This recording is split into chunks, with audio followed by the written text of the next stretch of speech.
हम लोग अब पुराने नियम सर्वेक्षण के छठे सत्र के 7वें क्लास में हैं। जकरिया की किताब। और इस पुस्तक जकरिया का लेखक जकरिया है।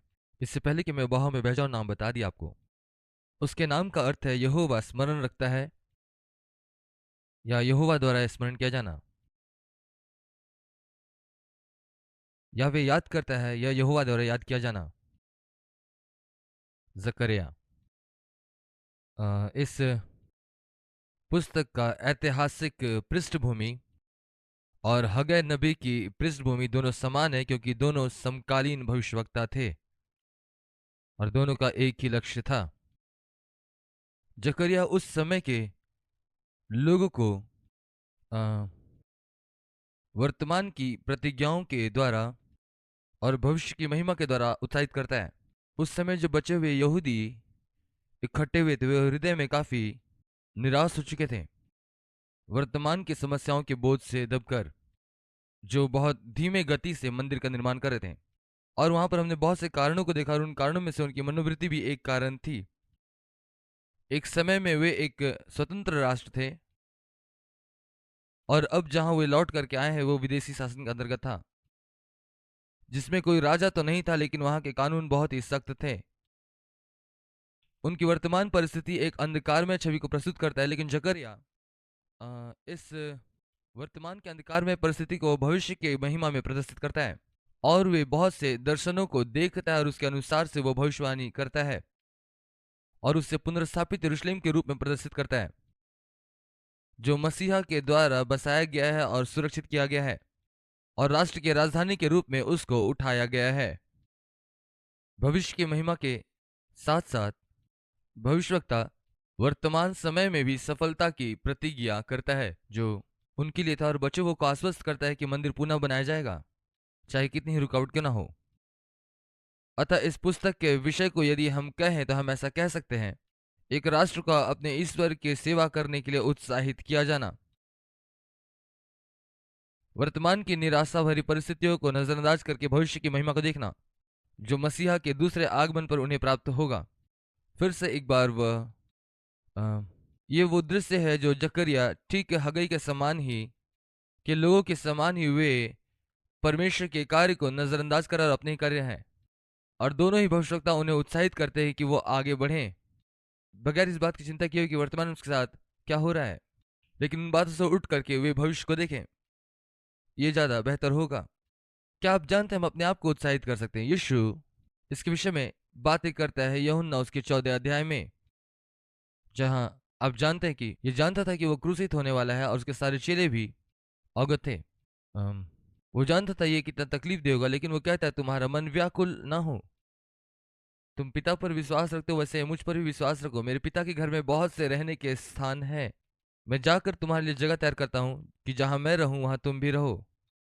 और यहाँ पर वो अपने चेलों से कहता है एक ही चीज है जो समस्याओं के बीच में भी तुम्हें आगे बढ़ने का बार बार साहस देगा, वो यह है कि तुम देखने का प्रयास करो कि भविष्य में तुम क्या होगे। कई बार मैंने इस वक्तव्य को कहा है जब अपने जीवन के अलग अलग चीजों को हासिल करने के समय में, और वो वाक्य है अनंतता की रोशनी में। ये कितना बड़ा भिन्नता मेरे जीवन में लेकर के आएगी, कितना ज्यादा ये मेरी अनंतता को ये प्रभावित करेगा। और आप जानते हैं मैं इसके विषय में नहीं कह रहा ऑस्ट्रिच के समान हो जाए और छुपने के समय में अपने सर को सिर्फ बालों में गाड़ ले और कहीं छुप गए, परंतु हर बातों के अंत में, मेरे ख्याल से शायद एंड्रू ने यह बात आपसे कही होगी, यदि आप मार डाले जाएं तो परमेश्वर की उपस्थिति में आप क्या करेंगे? उन सारी चीजों का आनंद लेगा जिसकी वो प्रतिज्ञा किया है। और अब जानते हैं जब हम वास्तव में इस बात को आरंभ करेंगे, इस वर्तमान को नजरअंदाज करने का, तब और जब इस बात की चिंतन करेंगे कि सारी बातें मेरे लिए तैयार की गई है और जीवन का ये पल भी। और क्या आप जानते हैं पौलुस इस प्रकार से कहता है, ये जो पल भर का क्लेश है जिसे समझा रहे हैं, कैसे वो इस परिस्थिति की तुलना उस महिमा से करता है। और मैंने हमेशा ये कहा, यदि आप स्वाभाविक तरीके से 120 वर्ष आप जी भी जाए और ये तुरंत अनंतता के संबंध में पल भर में समाप्त हो जाएगा। इसलिए क्या आप जानते हैं परमेश्वर उन सारी बातों में हमें लेकर के आता है और कहता है ये सारी बातें जिससे होकर तुम जा रहे हैं ये तो क्षणिक है। ये मकान, ये कार, ये बैंक बैलेंस, ये सारी बातें क्षणिक है। जिन बातों को हम देख पा रहे हैं वो क्षणिक है। हो सकता है शहर में आपके पास बहुत बड़ा घर है, आपके पास बहुत अच्छी गाड़ी है, जब मर जाएंगे चल जाएगा। हालेलुया। और ये बात कोई मायने नहीं रखती कि आप भाग्यवादी स्वभाव के हैं। मैं तो आज के लिए उत्साहित हूँ, मैं तो कल के लिए उत्साहित हूँ, मैं परसों के लिए उत्साहित हूँ, कुछ अच्छे ट्रिप पे मैं जाने वाला हूँ, उन सारी बातों को देख करके मैं खुश हूँ। अब जानते हैं, हाँ, परंतु लेकिन फिर से एक बार अनंतता की रोशनी में जब हमारे जीवन में दबाव आता है, तो हम अनंतता के लिए क्या करें, वो सारी बातें हमारे लेखे में आती है। इसलिए हो सकता है ये अच्छा नहीं दिख रहा, लेकिन वही करो जो परमेश्वर ने तुम्हें करने को कहा है, तब तुम बहुत अद्भुत चीजों को देखोगे होते हुए। अब बहुत सारे असहमति है विद्वानों के द्वारा जो इस पुस्तक से होकर गए, और जिस बात पे वो असहमत होते हैं अधिकांश समय में, इस पुस्तक में जो भविष्यवाणियां दी गई है उसके समय सीमा को लेकर के वो उसमें असहमति है। लेकिन बहुत से नए नियम के लेखक, और मैं सोचता हूं कि उनकी समझ की ओर मैं थोड़ा झुकता हूं, बहुत सारे नए नियम के लेखक जकरिया के उस सारी भविष्यवाणी को यीशु मसीह में पूरा होते हुए देखते हैं। और यहाँ पर यीशु मसीह के उस विजय यात्रा जो यरूशलेम में वो प्रवेश करते उसका भी जिक्र किया गया है, उसका पकड़वाया जाना, उसका क्रूसित होना और उसका दूसरा आगमन। और फिर से एक बार जब हम इसमें से होकर के जाएंगे, तब मेरे ख्याल से ऐसा कहने में हम सुरक्षित रहेंगे कि कुछ उसका निकट भविष्य में पूरा होना था जो भविष्यवाणी जकरिया ने किया, और कुछ जो है आने वाले भविष्य में पूरा होगा और जिसके लिए अभी समय बाकी है। और उनमें से कुछ बातों को शायद हम अपने समय में देख पाएंगे। इसलिए फिर से एक बार जब हम इस भविष्यवाणी को देखते हैं, हम इसे इस रीति से देखें, एक सही समझ के साथ उसे देखें, ना कि किसी बात को लेकर के आप दृढ़ हो जाए और कहे कि ये हो गया और बस और कुछ नहीं है। आप में से कितने लोग जानते हैं, बहुत सारे लोग देखते हैं और कहते हैं, मैं याद करता हूँ इस ऐतिहासिक घटना को, ये उस समय हुआ था और इसके पीछे और कोई अर्थ नहीं है। मुझे बता दीजिए, परमेश्वर का वचन जीवित वचन है, और इसलिए कुछ भविष्यवाणी तुरंत पूरी होगी और कुछ निकट भविष्य में पूरी होने वाली है, और कुछ भविष्यवाणी आने वाले दूरगामी भविष्य में पूरा होना है। परंतु जैसा मैंने कहा, बहुत सारे नए नियम के लेखक इन सारी भविष्यवाणी को जो जकरिया में था यीशु में पूरा होते हुए देखा। इसलिए आगे चला और इस किताब में और भी चीजों को देखें, कुछ और जटिल बातें हैं जिसको हम समझ पाए। फिर जबकि हगई भी इसी प्रकार के बातों से व्यवहार कर रहा था, और ये बातें मेरे लिए जरा सा जटिल है, इसलिए इसलिए अच्छा होगा कुछ बातों को हम छोड़ करके आगे बढ़े। हम लोग देखेंगे अध्याय 1 से 6, और लेखक कुछ दर्शनों के साथ वो आरंभ करता है, लोगों को उत्साहित करता है। पहले अध्याय में पहले 6 आयत तक में ये एक प्रकार से इस पुस्तक का परिचय दिया गया है, और इसमें वो कहता है कि बचे हुए लोग ये वे लोग हैं जिनके पूर्वजों ने पाप किया था और उनको चेतावनी दिया गया था, परमेश्वर की आज्ञा ना मानने की वजह से उस पर दंड होगा, और उन्होंने दुख उठाया। और वो उनसे कहता है कि तुम्हें हगई के संदेश को मानना चाहिए, और ये संदेश जो जकरिया तुम्हारे पास लाता है, ये सारे वचन पूरे होंगे। और यहाँ पर दर्शनों की एक श्रृंखला है। आइए पहले हम लोग इन 6 पदों को पढ़ेंगे और देखेंगे किस प्रकार से भूमिका तैयार की गई है।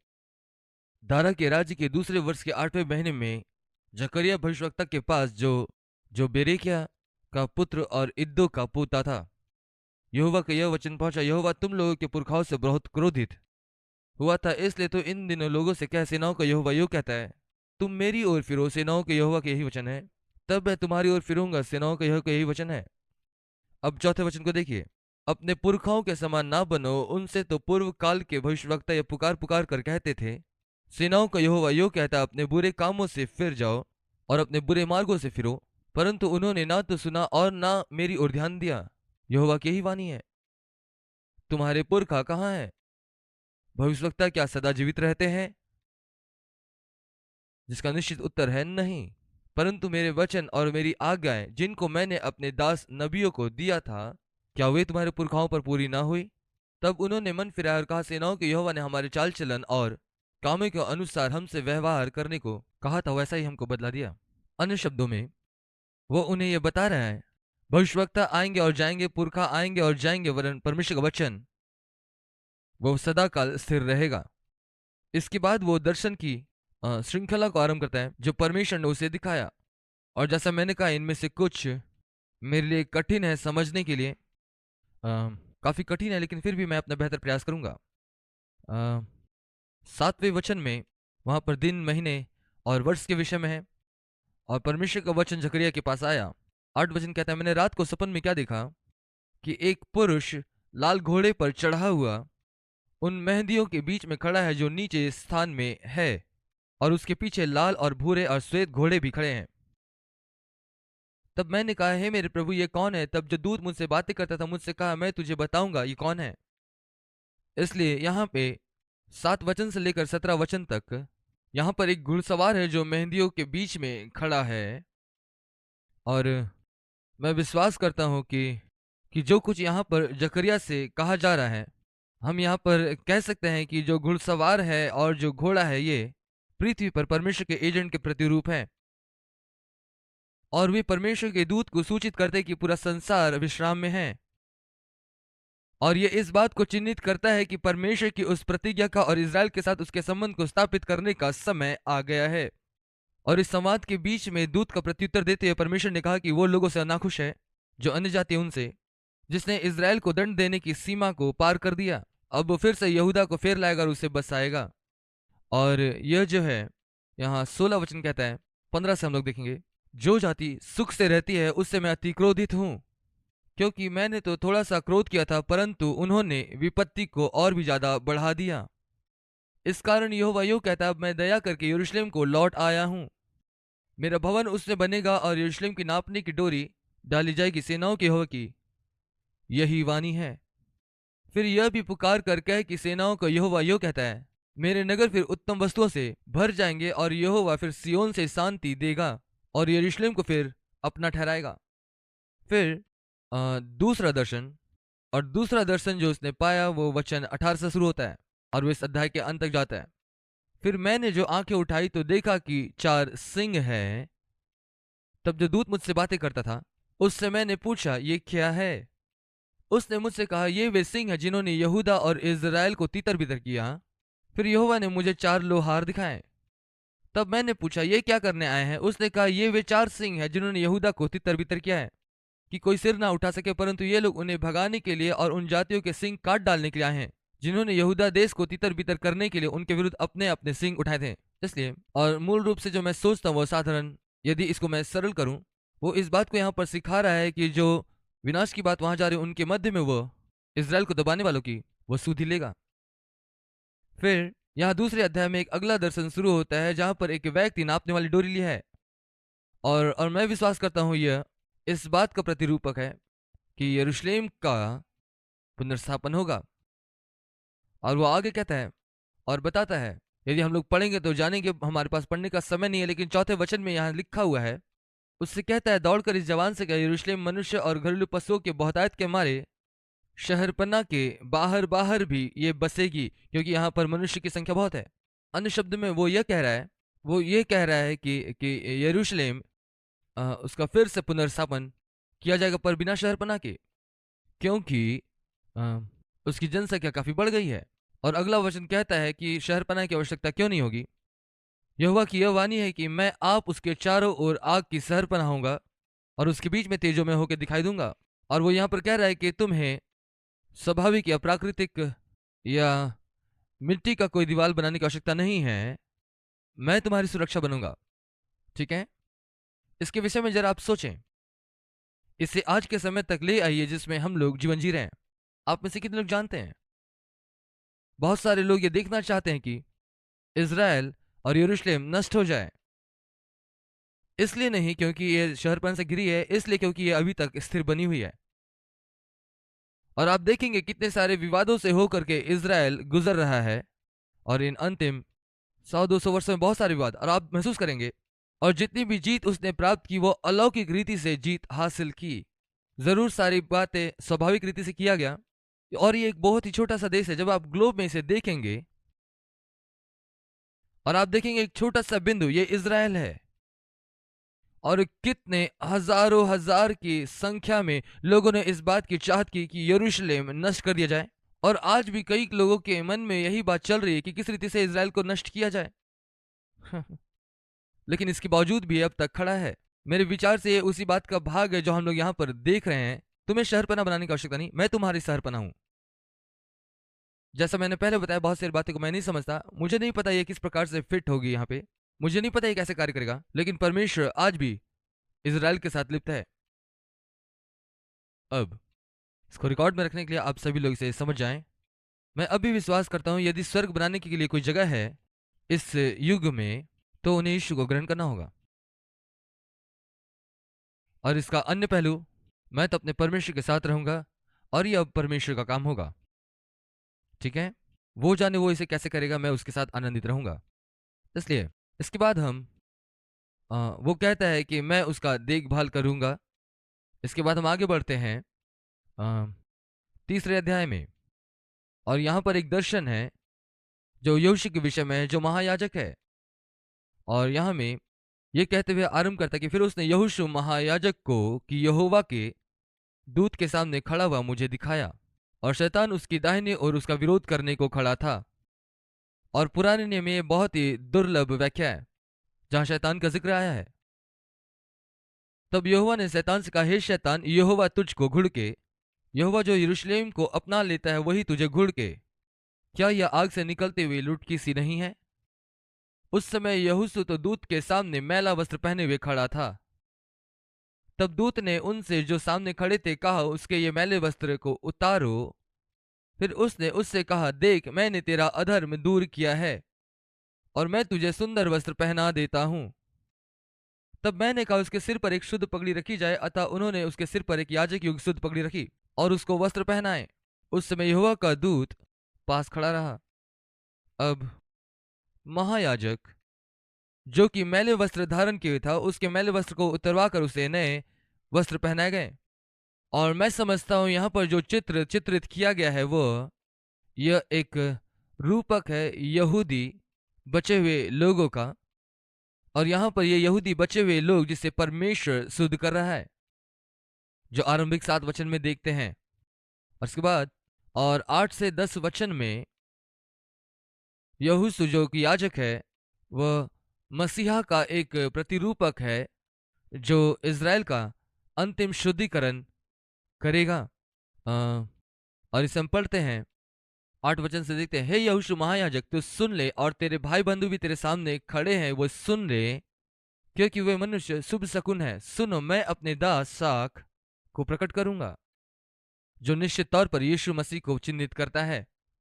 उस पत्थर को देख जिसे मैंने यहोशू के आगे रखा है, उस एक ही पत्थर के ऊपर 7 आंखें बनी हुई है। देख, मैं उस पत्थर पर खोद देता हूं और उस देश के अधर्म को एक ही दिन में दूर करूंगा। उसी दिन में तुम अपने अपने भाई बंधुओं को दाखलता और अंजीर के वृक्ष के नीचे आने के लिए बुलाओगे। सेनाओं की यहोवा की यही वाणी है। और यहाँ पर पहले भाग में वो कहता है कि यहोशू के गंदे कपड़े उतारकर नए कपड़े पहनाए जाते हैं। ये उन बचे हुए यहूदियों के शुद्धिकरण को दिखाता है और इसका रूपक है। और उसके बाद यहोशू और उसका एक याजक मसीहा का प्रतिरूपक होता है जो अंतिम शुद्धिकरण करेगा इज़राइल का।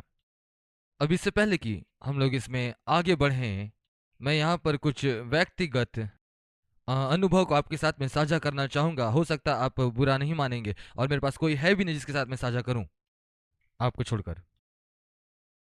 और शायद मैंने आपको पहले ये बात बताई है, जब हम लोग मस्सा में सेवकाई कर रहे थे उस समय। अब जानते हैं हम पुराने समय की अच्छी बातों को याद कर रहे थे उस समय।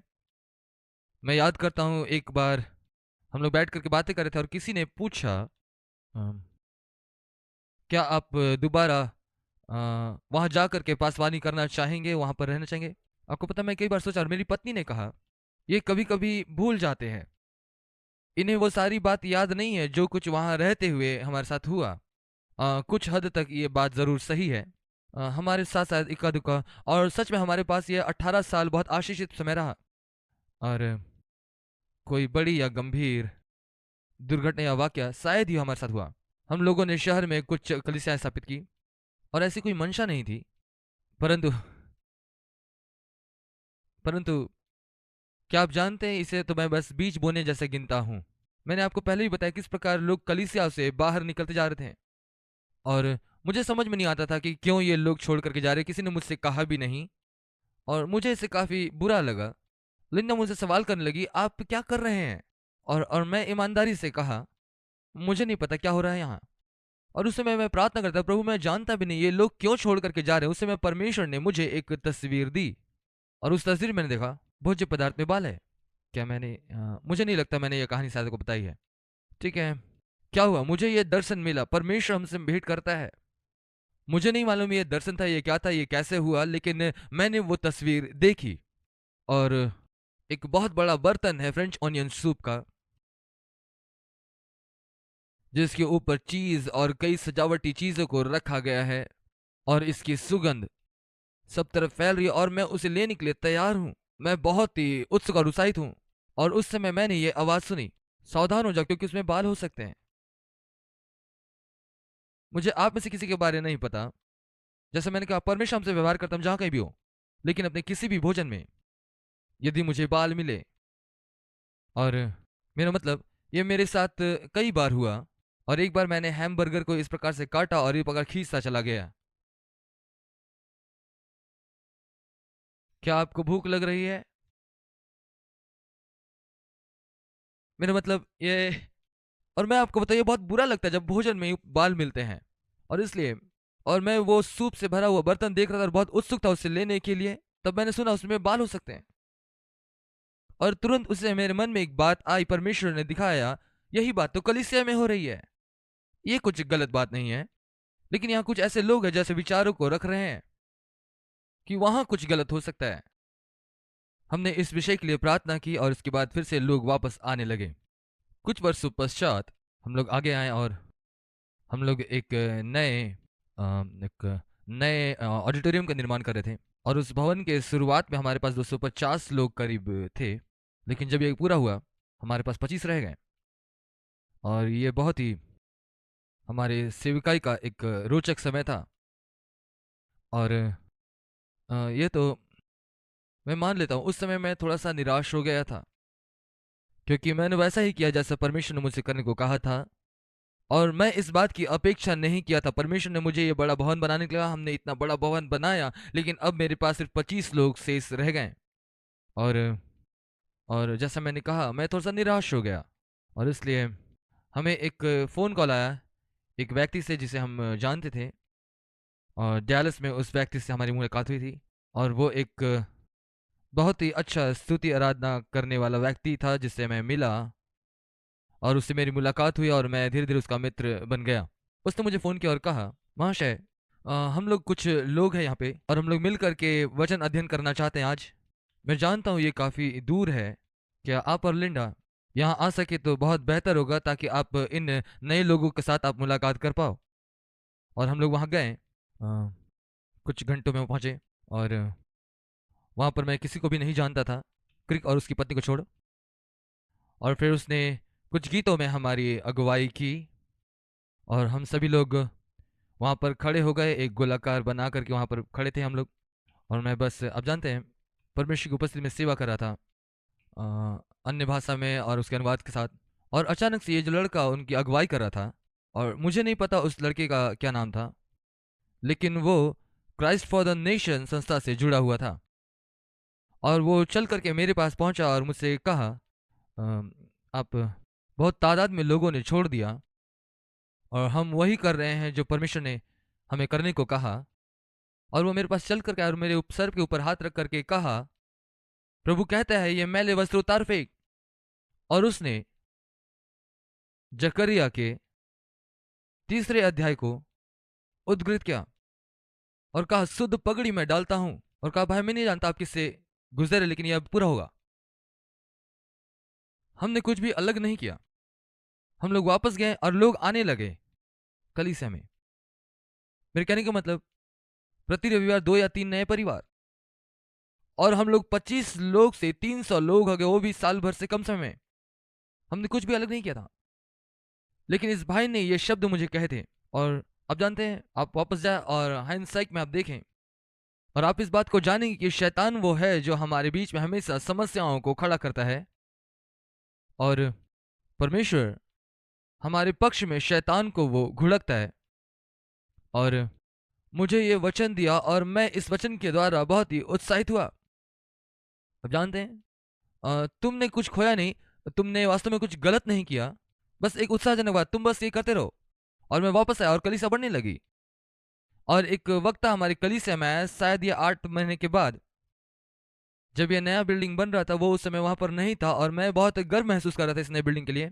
और मैं उसे वो नया भवन दिखा रहा था और चल रहा था, अचानक वो रुक गया और उसने कहा, भाई आप विश्वास नहीं करेंगे जिसे मैंने अभी देखा।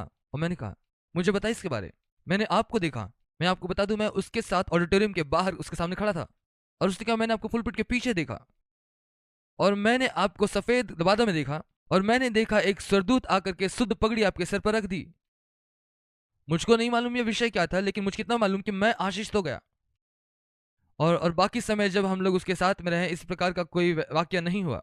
और इसके बाद ये मेरे लिए बहुत ही विशेष अध्याय है और कई बार मैं इसे पढ़ता हूँ और उन बातों को याद करता हूँ। और यहाँ पर मुख्य बात यह है, और आप जानिए कि मैं आपसे क्या कहना चाहता हूँ, ये जो कि बहुत ही महत्वपूर्ण है। परमेश्वर वो वचन आपके मन में डालता है और आपकी सेवा करता है। और कई बार अनजान स्थानों में या अनजान लोगों के साथ, जिसके साथ आपका कोई संबंध ही नहीं, वहां पर भी कार्य करता है। और अच्छी खबर यह है कि परमेश्वर हमेशा आपको देख रहा है और उसके पास बहुत सारी चीजें हैं और बहुत से रास्ते हैं आपको उत्साहित करने के। और जब आप परमेश्वर के वचन पर आधारित होंगे, निश्चित तौर पर आप उन सारी चीजों को हासिल करेंगे। मैं ये नहीं कह रहा हूं कि आप यहां से अभी निकल जाए और उन सारी चीजों को आप हासिल कर लें। मैं ये कह रहा हूं कि परमेश्वर के पास उपाय है। और क्या आप जानते हैं, वे चीजें जो परमेश्वर आपसे कहते हैं, वो हमेशा आपके जीवन में बना रहता है और आपको आगे बढ़ने में सहायता करता है। और आप इस बात को जानते हैं कि परमेश्वर आपके साथ है और आपकी ओर है। इसलिए खैर कुछ भी हो, 3 अध्याय में, इसके बाद हम 4 अध्याय में जाते हैं। यहां पर दीवट और जैतून के पेड़ का दर्शन बताया गया है। और यहां पर ऐसा कहा गया है, जो दूत मुझसे बातें करता था उसने आकर मुझे ऐसा जगाया जैसा कोई नींद से जगाया जाए।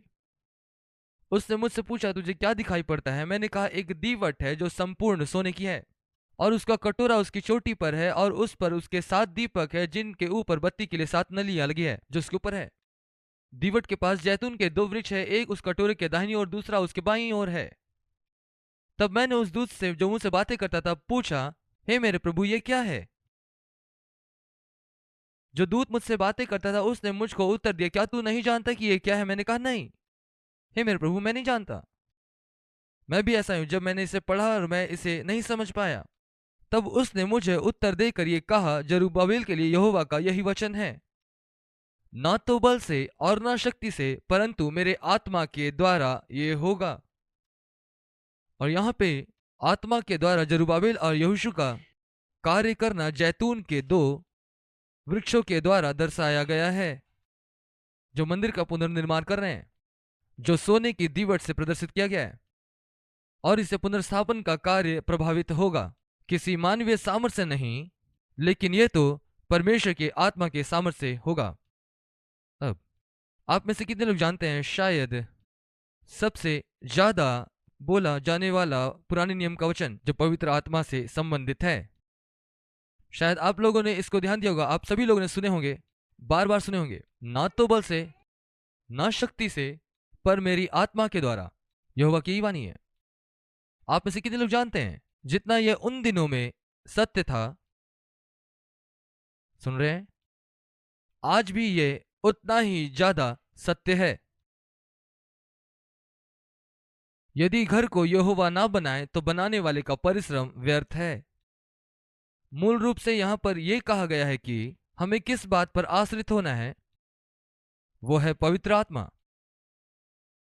लेकिन कहने में दुख लगता है, यहां तक कि आत्मा से परिपूर्ण कलीसिया में भी प्रत्यक्ष अप्रत्यक्ष वहां की सेवकाइयां, वहां की शिक्षाएं परमेश्वर की आत्मा को पूरी रीति से कार्य करने की अनुमति नहीं देता। इसके बावजूद परमेश्वर कहता है कि मैं इसी रीति से अपने कार्य को पूरा करूंगा, तुम्हारे बल से, तुम्हारे सामर्थ्य से नहीं, लेकिन अपनी आत्मा के द्वारा से, यहोवा की ही वाणी है। अब आप अपने बाइबल स्कूल के प्रथम वर्ष में हैं, आप लोग के पास थोड़ी तस्वीर हो सकती है कि परमेश्वर आपके द्वारा क्या करने जा रहा है जब आप ये स्कूल छोड़ेंगे। ऐसा कहने का कारण यह है, निश्चय एक दिन आप स्कूल छोड़ेंगे, आप यहाँ है क्योंकि परमेश्वर ने आपको यहाँ रखा है। तैयारी का समय कभी व्यर्थ नहीं होता। हो सकता है हम कई बार उत्तेजित हो जाते हैं और हम पिछले लोगों के विषय में देखते हैं, और बहुत सारे लोग उत्सुकतावश साल पूरे होने से पहले ही इस विद्यालय को छोड़ करके चले गए। अधिकांश ने तो अपनी पढ़ाई पूरी की, मैं मुझे याद नहीं आ रहा है, लेकिन कुछ और प्राय सभी लोग ग्रेजुएट हुए एक को छोड़ करके, और उसके विषय में बहुत ज़्यादा नहीं सुन पाते हम लोग। हो सकता है आगे चलकर उसने शुरुआत अच्छी की, लेकिन वो टिक नहीं पाया क्योंकि उसकी नींव स्थिर नहीं थी। और यही चीज़ इन दिनों में हो रहा है। पहले और दूसरे वर्ष में आपकी नींव को मजबूत किया जा रहा है, जो आपके जीवन में डाला जा रहा है, आप महसूस करें या ना करें। और जिस मात्रा में वचन आपके जीवन में अलग अलग स्रोतों से जा रहा है, और आप जानते हैं इसका एक अच्छा भाग यह है, जानते हैं आपको घास के साथ थोड़ा सा ठूंठ भी मिला है, और यह हमें से हर एक के साथ हो सकता है। क्या आप जानते हैं मैं भी इस योग्य हूं कि आपको ठूंठ दे सकता हूं, और जानबूझ करके नहीं, मैं विश्वास करता हूं कि मैं वही दे रहा हूं जो परमेश्वर मुझे देने के लिए कहता है। मैं अब भी विश्वास योग्य नहीं हूं, और इसलिए मैं कह रहा हूं आपसे, ये कोई मायने नहीं रखता कि कौन आपको शिक्षा दे रहा है। आप बस परमेश्वर के वचन को अपने जीवन में ले और परमेश्वर के वचन के साथ अपना तालमेल करें। ये और किसी वचन को अलग थलग करके आप ना पढ़ें। और मैं इस विषय से अलग नहीं हट जाना चाहता, इसलिए मैं सीधे वापस विषय में आऊंगा। मैं वास्तव में, और मैं इस बात के लिए एकदम निश्चित हूं कि मैं इन बातों को आपके सामने में प्रकट करूं और उन बुरी बातों को हटा दूं परमेश्वर के देह से। और कुछ बातों की पहचान उसकी सेवकाई में की जाती है, और यह एक हास्यपद बात है जो मैंने इसके विषय में सुनी, लेकिन साथ ही साथ यह इतनी भयानक बात है। जरूर ये सुनने में तो बहुत अच्छा लगता है और इसमें वचन के कुछ भाग भी मिले हुए हैं, लेकिन मेरे प्रियो, हमको इन बातों में सावधान रहने की आवश्यकता है। हमको इसकी अनंतता को देखने की आवश्यकता है। और कल के ही दिन मैं एक जगह पर मैं था जहां और वहां शिक्षा के दौरान ऐसा बताया गया कि हम में से जितने लोग अभी तक यहां जिंदा हैं, हम में कोई बुढ़ापा नहीं था। मैं दावा करता हूं आप ये नहीं जानते थे। पौलुस क्रूस के पहले के लोगों के साथ में ये बातें कर रहा है, लेकिन उस क्रूस के बाद हम में से कोई भी आदम के स्वभाव में नहीं होता। मैं दावा कर सकता हूं आप ये नहीं जानते थे। उसका जो संदेश था वो था सबके लिए उद्धार, सभी का उद्धार होगा।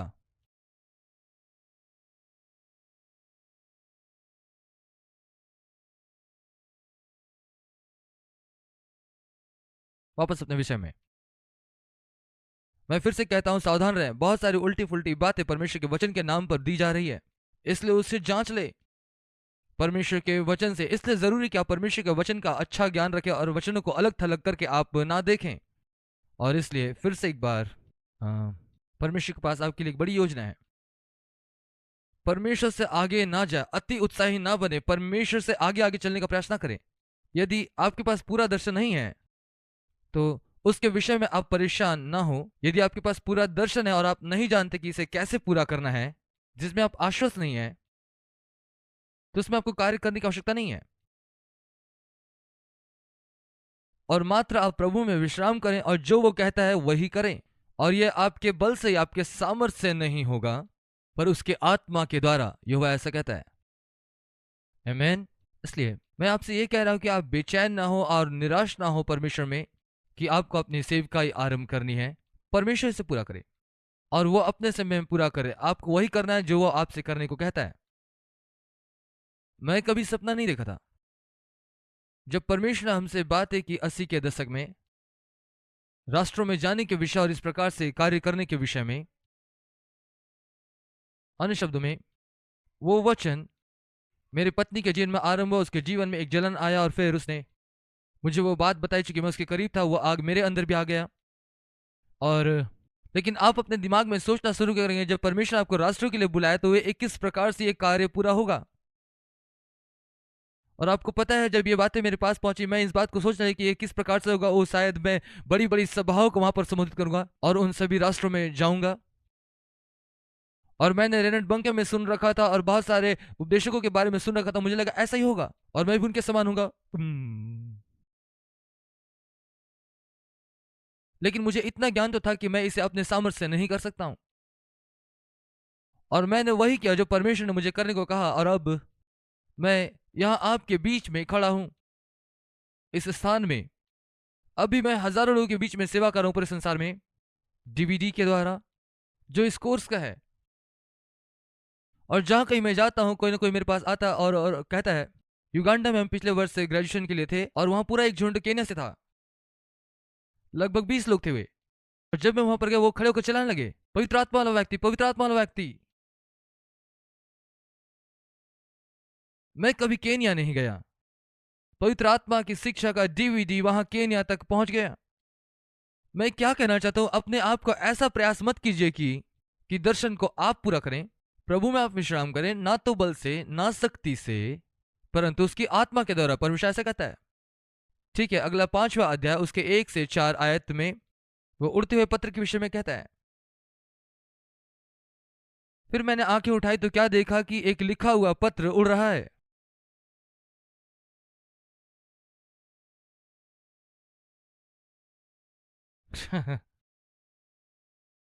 मैं नहीं जानता आपने क्या देखा जब मैंने उड़ता हुआ पत्र कहा।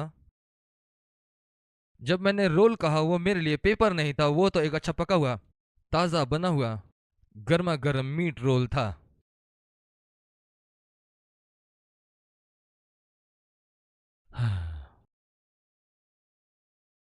एक चिकन रोल। आ, जैसा मैंने कहा, ये उड़ता हुआ रोल था। क्या आप जानते हैं, कैंसस में एक रेस्टोरेंट है जिसके बारे में मुझे बताया तो गया, लेकिन मैं कभी वहां जा नहीं पाया। जब आप वहां पर जाएंगे, वे थालियों को उड़ाते हुए आपके पास रोल पहुंच जाएंगे, गर्मा गर्म रोल, जिसके लिए वो प्रसिद्ध है। वो क्या है? मिजोरी। और उस रेस्टोरेंट का नाम लैम्बर्न्स है। कभी वहां गया तो नहीं, लेकिन लोग बताते हैं कि वहां पर रोल उड़कर आता है। क्या आप कभी वहां गए हैं? क्या वे खाने में अच्छे हैं? हाँ, अद्भुत। क्या आपने उस उड़ते हुए रोल को देखा?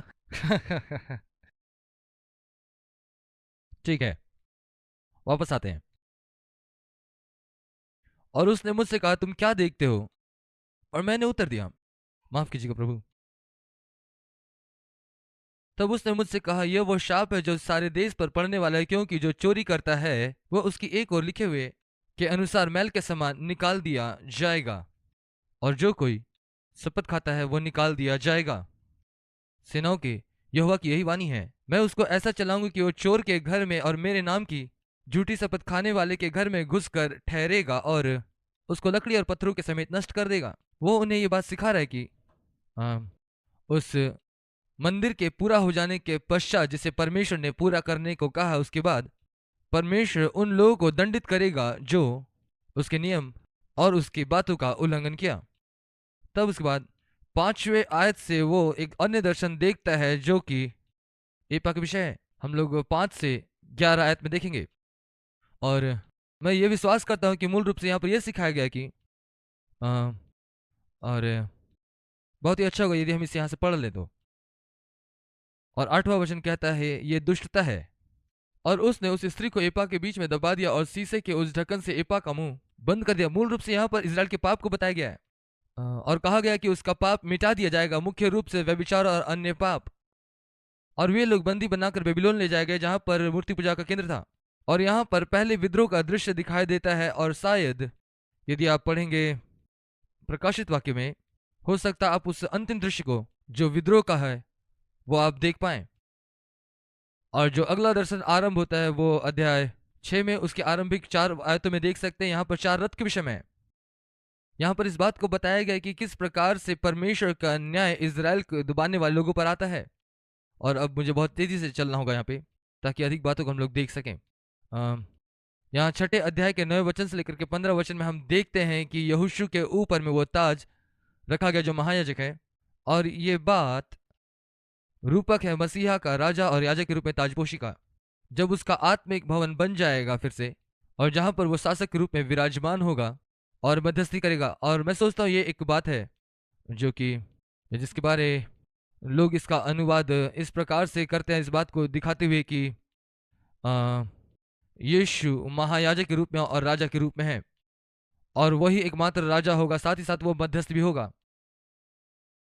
इसके बाद फिर इस पुस्तक के दूसरे भाग में अध्याय 7 और 8 में, और यहाँ पर उनकी आज्ञाकारिता के लिए उनको उत्साहित और सराहा जाता है।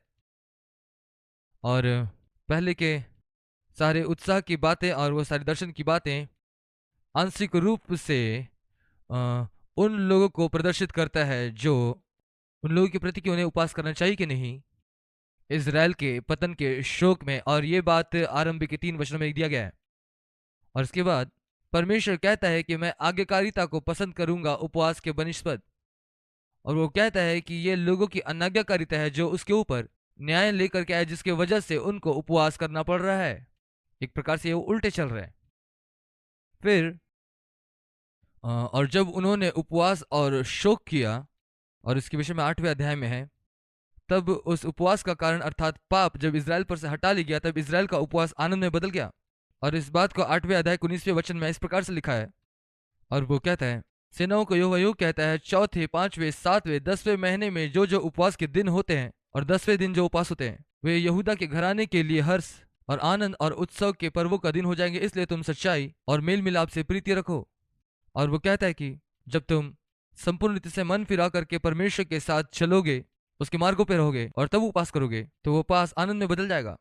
और वो कहता है वो दिन इज़राइल के लिए आता है जब वो सही में इकट्ठा होगा और यरूशलेम धार्मिक कृत्यों का एक केंद्र हो जाएगा, जो हमने अन्य भविष्यवाणियों में भी देखा है। एक समय ऐसा आएगा, सभी राष्ट्र के लोग वहां पर आएंगे। और जो तीसरा भाग है वो सच में भविष्यवाणी का भाग है, महिमा की प्रतिज्ञा, जो क्लेश के बाद मिलेगा, अध्याय 9 का 14 तक। और यहाँ पर वो 9वें और 10वें अध्याय में वो मुख्य तौर पर इज़राइल के बारे बात कर रहा है कि वो यूनानी शासन में होगा। और वहां पे यूनानी सम्राट सिकंदर के विषय में भविष्यवाणी की है, जिसने बहुत सारे राष्ट्रों को जीत करके अपने अधीनस्थ कर लिया, जो मसीह के 300 साल पहले था। और पहली 8 आयतें उसके विषय में बातें करता है। और इसके बाद पश्चिमी तट की ओर उसके विजय गाथा के विषय में जिक्र किया गया है। और 8वें पद में यरूशलेम के छुटकारे के विषय में कहा गया, किस रीति से वो उसके हाथ से छूट गया। तब इसके बाद 9वें आयत से लेकर के 12वें आयत तक में हम इस बात को देख पाते हैं। अब यहाँ पर एक रेफरेंस दिया गया है कि मसीह का आगमन होगा, और कॉन्ट्रास्ट में अलेक्जेंडर को दिखाया गया है, जो कि सच्चा राजा है और संसार का विजेता है। अब हर कोई चाहता है कि उस विजेता राजा के बारे में जाने, इसलिए वो आगे देखते हैं। लेकिन ये बहुत अद्भुत है, ऐसा यहाँ नहीं दिखाई देता कि यीशु ऊंचा उठा है उस विजेता राजा के रूप में, क्योंकि देखिए यहाँ पर इस प्रकार से लिखा है, हे सियोन बहुत ही मगन हो, और हे यरूशलेम जय जयकार कर, क्योंकि तेरा राजा तेरे पास आएगा। वो धर्मी और उद्धार पाया हुआ है, वो दीन है, और वो गधे पर वरन गधी के बच्चे पर चढ़ा हुआ आएगा। अब हम यूहन्ना में देखें,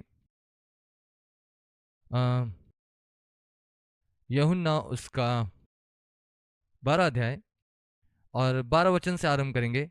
दूसरे दिन बहुत से लोगों ने जो पर्व में आए थे ये सुना कि यीशु यरूशलेम में आ रहा है, इसलिए उन्होंने खजूर की डालियां ली और उसे भेंट करने को निकले और पुकारने लगे, होसन्ना इज़राइल का राजा जो प्रभु के नाम से आता है। और यीशु उस गधी के बच्चे के पीठ पर बैठ गया, जैसा वचन में लिखा है, हे सियोन की बेटी मत डर, देख तेरा राजा गधे पर चढ़ा चला आता है।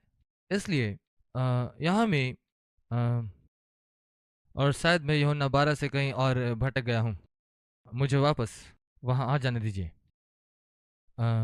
उसके चेले ये बात पहले ना समझे थे, परंतु जब यीशु की महिमा प्रकट हुई तो उसको स्मरण आया कि ये बात उसके विषय में लिखी है, और लोगों ने उसे इसी प्रकार से व्यवहार किया। अब यहाँ देखें, हमें ये बता रहा है कि कैसे यीशु पहली बार राजा के रूप में वहां आए। फिर अध्याय 10 इस बात की भविष्यवाणी है, किस प्रकार एंटियोकस हारेगा इफिफिनस जो सीरिया का राजा है, और वो देखता है कि यहूदी धर्म उसके सम्मुख में खड़ा हो गया, इसलिए उसने यरूशलेम पर कब्जा किया और उसको अपने अधीन कर लिया और परमेश्वर की आराधना को बाधित किया। जो भी कि ये सीरियाई लोग वहां से भगा दिए गए, जो कि इस बात का रूपक है। फिर से एक बार ये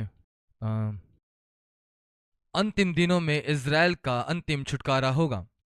और 11वें अध्याय के आरंभ में अ, पूरा का पूरा 11 अध्याय मसीहानिक अध्याय के रूप में जाना जाता है। और इस अध्याय में, उसके पहले अध्याय से छठे अध्याय में, यह मुख्य तौर पर न्याय की तस्वीर को यह प्रस्तुत करता है। ये उसके बारे में बात करता है जिसने यीशु की अस्वीकृति का अनुसरण किया। यीशु की अस्वीकृति का अनुसरण 7 और 8 वचन मुख्य तौर पर इस विषय में कहती कि यीशु की सेवकाई एक चरवाहे की सेवकाई के समान रही इज़राइल के लिए। और 9 से 11 आयत में भेड़ों के द्वारा चरवाहे का तिरस्कार किया गया। 12 और 13 आयत में यीशु अपने लोगों के द्वारा 30 चांदी के सिक्के में बेच दिया गया, एक गुलाम के तौर पर। 13वें आयत में से कहता है, तब यहोवा ने कहा, इन्हें कुम्हार के आगे फेंक दें, ये क्या ही भारी दाम है जो उन्होंने मेरा ठहराया है। तब मैंने चांदी के उन 30 टुकड़ों को लेकर यहोवा के घर में कुम्हार के आगे फेंक दिया। और यहाँ पर उसके धोखे के विषय में कहा गया है, और उन 30 चांदी के टुकड़े में वो बेचा गया। इसके बाद 15 से 17वें आयत में यहाँ पर वो कहता है, एक सच्चे चरवाहे का तिरस्कार किया गया, झूठे चरवाहों के बातों में आकर के, जो इस बात का रूपक है कि अंत के दिनों में ख्रिस्त विरोधी आएगा। फिर 12 अध्याय से 14 अध्याय में इज़राइल के विषय में भविष्यवाणी की गई है, जब यीशु मसीह इज़राइल के ऊपर वास्तव में राज्य करेगा। और इसलिए ये 12वें अध्याय से आरंभ होता है यरूशलेम के बंधुआई से लेकर उसके छुटकारे तक, मसीह के दूसरे आगमन तक। अब अगला आइए हम देखें यहाँ पे 10वें आयत में, मैं दाऊद के घराने और यरूशलेम के निवासियों पर अपना अनुग्रह करने वाली और प्रार्थना सिखाने वाली आत्मा उंडेलूंगा, तब वे मुझे ताकेंगे, अर्थात जिसे उसने भेदा है, और उसके लिए ऐसे रोएंगे जैसे इकलौते पुत्र के लिए रोते पीटते हैं, और ऐसा भारी शोक करेंगे जैसे पहलौठों के लिए करते हैं। इसलिए यहाँ पर वो जो बातें कर रहा है वो उसके क्रूसित होने के विषय में, यीशु का क्रूसित होना है। और 13 अध्याय में वो इज़राइल के पवित्रीकरण के विषय व्यवहार करता है। और यहाँ लिखा है, उस समय दाऊद के घराने और यरूशलेम के निवासियों के लिए पाप और मलिनता धोने के निमित्त एक बहता हुआ सोता फूटेगा जो उसकी मलिनताओं को दूर करेगा। यहीं से वो पुराना गीत निकला। वहां एक सोता है जो लहू से भरा है और इमानुएल के नसों से बहता चला आता है, और पापियों के अधर्म उसके लहू से धुल जाते हैं, उसके सारे दाग मिट जाते हैं। ये वचन इस गीत का प्रेरणा बन करके उभराया। और 7वां आयत उसके दुख के विषय में कहता है कि यीशु ने कैसे दर्द सहे। और यहोवा की वाणी है, हे तलवार में ठहराए हुए चरवाहे के विरुद्ध, अर्थात चरवाहे के विरुद्ध जो पुरुष मेरा स्वजाति उसके विरुद्ध चल, तो उस चरवाहे को काट, तब भेड़ बकरियां तितर बितर हो जाएगी, और बच्चों पर मैं अपना हाथ बढ़ाऊंगा। इसलिए इसके बाद 14 अध्याय यहाँ उत्साहजनक बात कही गई है इज़राइल के लिए, जो मसीहा के दूसरे आगमन पर और उसके शासन और राज्यकाल के दौरान उसे प्राप्त होगा। उस दिन वह जैतून के पर्वत पर पांव रखेगा जो पूर्व की ओर यरूशलेम के सामने। तब जैतून पर्वत पूर्व से लेकर पश्चिम तक बीचों बीच फटकर बहुत ही बड़ा खड्डा हो जाएगा, एक बहुत बड़ा गड्ढा वहां पर बन जाएगा। तब आधा पर्वत उत्तर की ओर और आधा दक्षिण की ओर हट जाएगा। और इस प्रकार आगे बढ़ते वो कहता है, और ये सभी बात होने जा रही है जब यीशु दूसरी बार आएगा।